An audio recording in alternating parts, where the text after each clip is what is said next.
One occupational hazard of political blogging is that you will shut your lights off at night with a good idea in your head about what you're going to write about in the morning, only to discover at dawn that someone has done an inadequate job of it while you were sleeping. In this case, I was victimized by Marcy Wheeler and her piece Jeff Sessions unforgets the discussions with Russians he twice swore he didn't know about.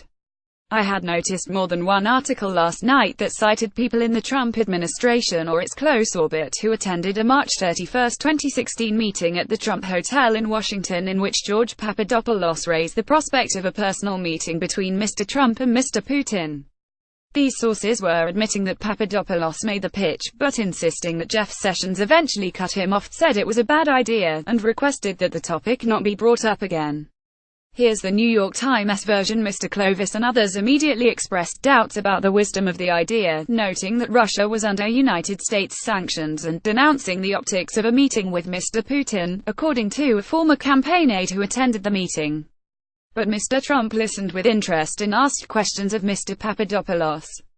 Mr. Trump didn't say yes, and he didn't say no, said the former aide, who agreed to describe the meeting on the condition of anonymity. Finally, Mr. Sessions, as the campaign's top national security official, spoke vehemently against the idea, asking others not to discuss it again. Mr. Trump did not challenge him, the former aide said. Here is the version provided by CNN. Candidate Donald Trump did not dismiss the idea of arranging a meeting with Russia's president when it was suggested in a meeting with his campaign foreign policy advisors last year, according to a person in the room. The idea was raised by George Papadopoulos as he introduced himself at a March 2016 meeting of the Republican candidate's foreign policy advisors, according to a court filing. He didn't say yes and he didn't say no, the official said, declining to be more specific about Trump's response to Papadopoulos. But the chairman of Trump's national security team, then Alabama Senator and now Attorney General Jeff Sessions, shut down the idea of a Putin meeting at the March 31, 2016 gathering, according to the source. His reaction was confirmed with another source who had discussed Sessions' role.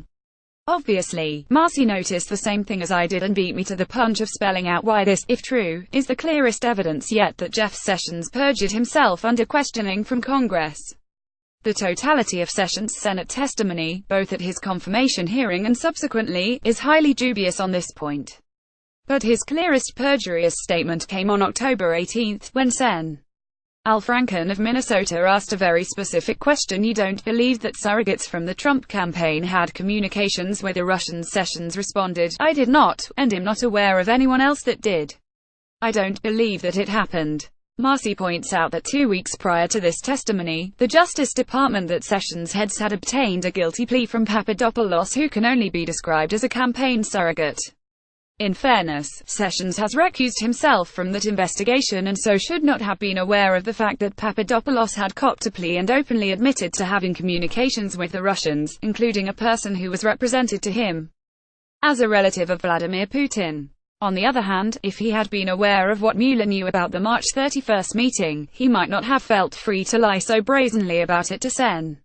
Franken. The only defense here is that Sessions forgot all about the meeting, but now we are given the story that Sessions spoke vehemently against the idea of a meeting between Trump and Putin and asked the other attendees not to discuss it again.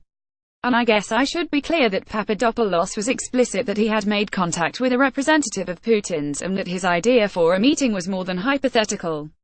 In late March last year, Mr. Papadopoulos emailed Mr. Sam Clovis and others that he had discussed with his contacts, a London-based professor with Moscow ties and a Russian woman whom he described as a relative of Mr. Putin's, the possibility of a meeting between the Trump campaign and Russia's leadership. Great work, Mr. Clovis responded, according to the court documents and interviews. At the meeting, Papadopoulos was pitching this exact point. But Sessions testified that he was not aware that surrogates from the Trump campaign had communications with the Russians and that he did not believe that any of them did.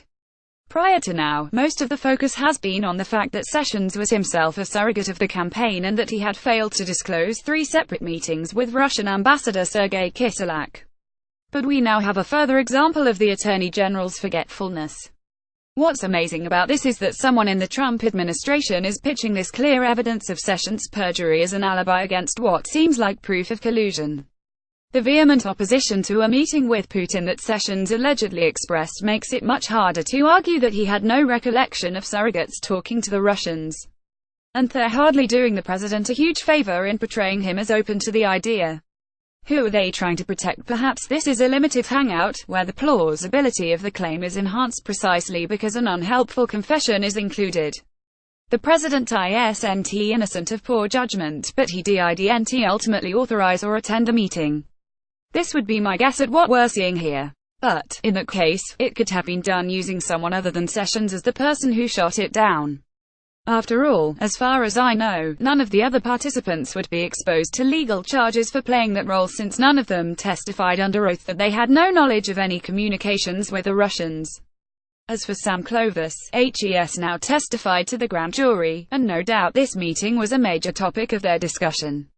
That may explain why the sources for Sessions' role are all anonymous. Going on the record could land someone in front of the same grand jury, and that's not a place where you want to spin fables. To me, it's plausible that Sessions didn't object at all, and that this is just a way for the Trump administration to explain away damaging information. But whoever decided to advance this story, whether it is true or not, clearly didn't think through the implications for the Attorney General. The next time Sessions has to testify before the Senate, HES going to be in an impossible position.